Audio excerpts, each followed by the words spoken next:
पश्चिम बंगाल की मुख्यमंत्री ममता बनर्जी ने बीजेपी के विरुद्ध जिहाद का ऐलान किया है और इस ऐलान को लेकर के अब भारतीय जनता पार्टी का एक प्रतिनिधिमंडल शुवेंदु अधिकारी के नेतृत्व में राज्यपाल से मिला है और राज्यपाल जगदीप धनखड़ जी ने इसको बहुत गंभीर मसला बताया है और उन्होंने कहा कि ये जो ऐलान किया है ममता बनर्जी ने जिहाद का, इससे मैं भी डरा हुआ हूं क्योंकि मैंने देखा है कि किस तरह से टीएमसी के कार्यकर्ता हमला करते हैं, हिंसा करते हैं।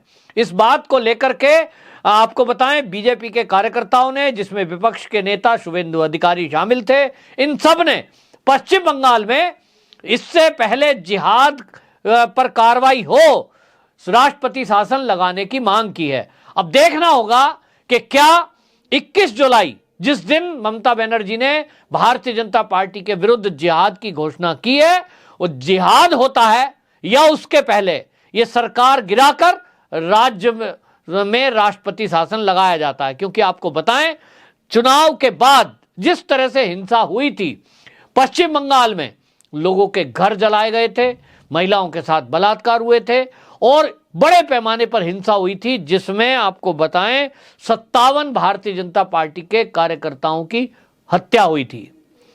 मंजर ये था कि वहां कोई एफआईआर तक दर्ज करने को तैयार नहीं था। केंद्र सरकार ने प्रतिनिधिमंडल भेजा और आपको बताएं, मानवाधिकार आयोग, एससी एसटी आयोग, अल्पसंख्यक आयोग, महिला आयोग, इतने आयोगों के सदस्य वहां गए, जाकर रिपोर्ट तैयार की और वो सब रिपोर्ट गृह मंत्री अमित शाह जी को सौंपी। उसके बावजूद हुआ कुछ नहीं, केवल एफआईआर हो पाई और कोर्ट में अभी भी मामला चल रहा है। बहुत सारे टीएमसी के कार्यकर्ता जो इन हत्याओं में और हिंसा में इन्वॉल्व थे, वो सब अभी भी खुली हवा के नीचे खुलेआम घूम रहे हैं। कारण, ममता बनर्जी की पुलिस उनके खिलाफ कोई एक्शन लेने को तैयार नहीं है, ना कोई स्टेटमेंट, ना कोई सबूत, ना वहां किसी को न्याय देने की बात। और इसी से हमने देखा है कि पश्चिम बंगाल किस तरह से जला।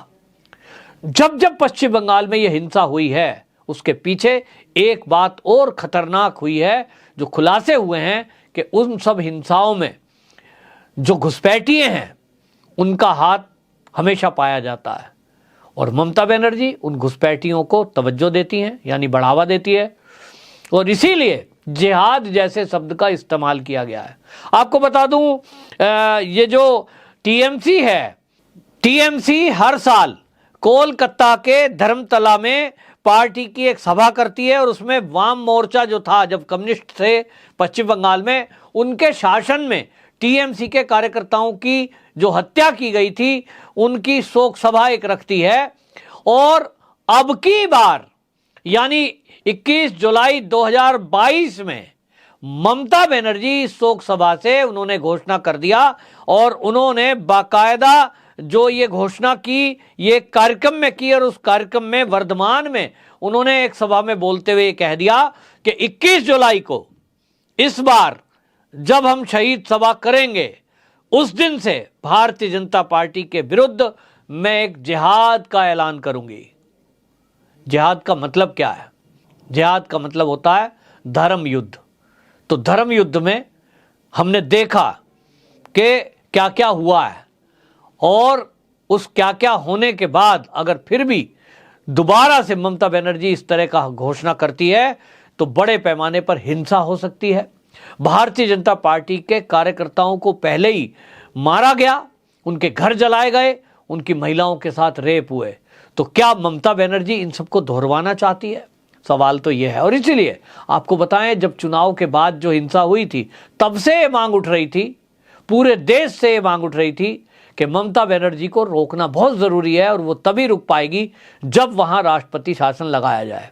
जब तक राष्ट्रपति शासन पश्चिम बंगाल में नहीं लगेगा, ना तो घुसपैठ रुकेगी, ना रोहिंग्याओं का आना रुकेगा और उन पर कंट्रोल करने का सवाल ही नहीं है। क्योंकि जिसके ऊपर टीएमसी का ठप्पा लगा है, उसके खिलाफ वहां की जो पुलिस है वो कोई कार्रवाई नहीं करती, उनकी हिम्मत नहीं है। हालम यह है कि टीएमसी के लोग खुलेआम लोगों से वसूली कर रहे हैं, दुकानों से वसूली की जा रही है, बिजनेसमैनों से वसूली की जा रही है और इसी को कहा गया है टोलाबाजी या कटमनी, ये खुलेआम चल रहा है। कोई बोलने वाला नहीं है। पत्रकार अगर कोई आवाज उठाता है तो टीएमसी के गुंडे उसको जाके मार देते हैं, और इसलिए कोई पत्रकार भी उन सब चीजों को लिखता नहीं है। लोगों में इतना भय है कि सोशल मीडिया पर भी कोई अपना ट्वीट इस तरह का ट्वीट नहीं करता, ना व्हाट्सएप पर कोई मैसेज भेजते हैं, उसको पता लगाकर किसने ये मैसेज दिया है, टीएमसी के गुंडे उसको घर में जाके मार देते हैं। हालत बहुत खराब है, और इसलिए भारतीय जनता पार्टी के कार्यकर्ता हमेशा ये मांग करते रहे हैं कि पश्चिम बंगाल में तत्काल राष्ट्रपति शासन लगाया जाए। लेकिन केंद्र है, उसकी कोई मजबूरी है या क्या है वो केंद्र जानता है, लेकिन राष्ट्रपति शासन अभी तक नहीं लगाया गया। लेकिन ममता बनर्जी है कि वो हमेशा बिगड़ैल बोलती हैं, और वो हमेशा केंद्र सरकार के विरुद्ध हमेशा वो इस तरह की बयानबाजी करती हैं कि एक विद्रोह जैसा दिखाई देता है। सवाल तो ये भी है कि केंद्र सरकार के विरुद्ध खुलेआम विद्रोह करने वाली ममता बनर्जी के खिलाफ केंद्र सरकार, मोदी सरकार एक्शन लेती क्यों नहीं है? लोग कहते हैं कि मोदी जी एक स्ट्रॉन्ग लीडर माने जाते हैं, दुनिया में उन्होंने देश का नाम करा है, लेकिन देश के अंदर जो हालात हैं उसको देखते हुए, खास तौर पे पश्चिम बंगाल के मामले में मोदी जी ने कोई एक्शन ना लेकर एक कमजोर नेता की तरह व्यवहार किया है। लोगों में आक्रोश है, और स्थानीय लोग और भारतीय जनता पार्टी के कार्यकर्ताओं का कहना है कि 2024 का जो लोकसभा चुनाव होगा, जिस तरह से ममता बनर्जी की दहशत और उनके गुंडों की दहशत पश्चिम बंगाल में है, हमने देखा कि भारतीय जनता पार्टी में शामिल हुए लोग जैसे ही सरकार में ममता बनर्जी आई, एक एक करके पार्टी छोड़कर वापस टीएमसी में शामिल हो गए।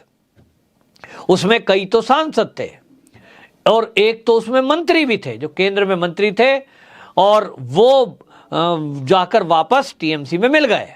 कारण टीएमसी के गुंडों की दहशत, टीएमसी की पुलिस, मैं उसको कहूंगा उस पुलिस की दहशत।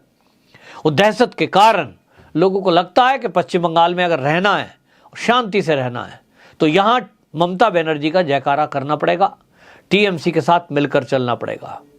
और भारतीय जनता पार्टी लगभग वापस उस स्थिति में आ गई जो 2014 के आसपास थी। सब छोड़ करके चले गए, और लोगों का कहना है कि लोकसभा चुनाव 2024 जो आ रहा है, यदि यहां राष्ट्रपति शासन नहीं लगा, और खाली राष्ट्रपति नहीं, सेना को बाकायदा पश्चिम बंगाल में लगाना पड़ेगा, और जो अर्धसैनिक बल हैं उनको पुलिस की जगह लगाना पड़ेगा, तब जाकर कहीं पश्चिम बंगाल में हिंसा को रोका जा सकता है और चुनाव संपन्न हो सकता है। वरना उस चुनाव का कोई फायदा नहीं होगा। हर सीट टीएमसी ही जीतेगी, क्योंकि वहां घरों से भी वोट डालने के लिए नहीं निकलने दिया जाएगा। हमने अभी जो विधानसभा के चुनाव हुए हैं, जिसमें अब तीसरी बार ममता बनर्जी मुख्यमंत्री बनी है, उस समय भी लोगों ने बहुत कंप्लेंट की थी कि लोगों को घरों में रहने के लिए डराया जा रहा है, धमकाया जा रहा है, वोट डालने नहीं निकलने दिया जाएगा, यहां राष्ट्रपति शासन लगाकर अगर चुनाव कराएं तो ही ममता बनर्जी को सत्ता से बाहर किया जा सकता है। लोग चाहते हैं कि ममता बनर्जी हटे और भारतीय जनता पार्टी की सरकार आए, लेकिन जब लोगों को वोट ही डालने नहीं दिया जाएगा, घर में उनको डरा धमका दिया जाएगा, वोट डालने कौन जाएगा? और इसका नतीजा था कि वोट जो हुआ 2022 के चुनाव में, और वो जो 50% है उसमें टीएमसी के लोग थे।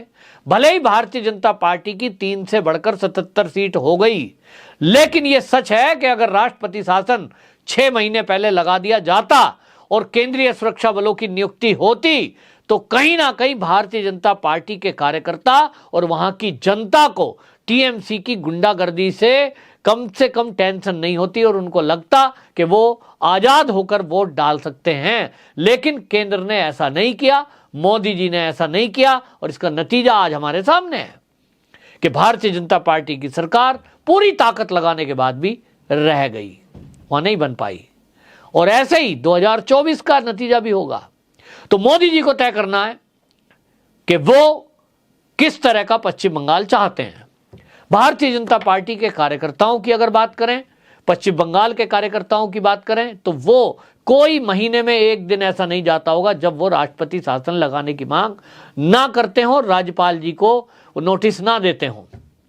इस बार फिर आग्रह किया गया है, अब देखना होगा। जगदीप धनखड़ जी तो केंद्र को रिपोर्ट भेजते रहते हैं, राज्यपाल हैं, अपनी बात कहते रहते हैं, कई बार व्यक्तिगत रूप से दिल्ली आकर वो अमित शाह जी से मिले हैं, लेकिन लगता है कि जगदीप धनखड़ जी की भी बात सुनने को केंद्र तैयार नहीं है।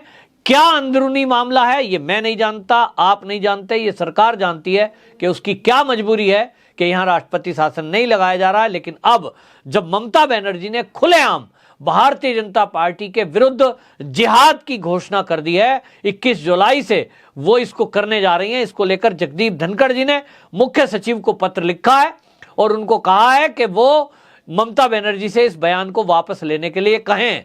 लेकिन अगर ममता बनर्जी इस बयान को वापस नहीं लेती है तो क्या पश्चिम बंगाल में राष्ट्रपति शासन लगाने का साहस केंद्र दिखाएगा? ये एक बड़ा सवाल है। लेकिन जहां तक सूत्रों की माने तो केंद्र सरकार अभी इस पर कोई निर्णय लेने नहीं जा रहा है। हां, ये बात जरूर है कि अगर एक बार फिर हिंसा हुई तो अब की बार ये देखना होगा कि मोदी जी इस बार भी मूक दर्शक बने रहेंगे या 21 जुलाई के पहले राष्ट्रपति शासन लगाकर अपने कार्यकर्ताओं की जान की, माल की रक्षा करेंगे। वंदे मातरम।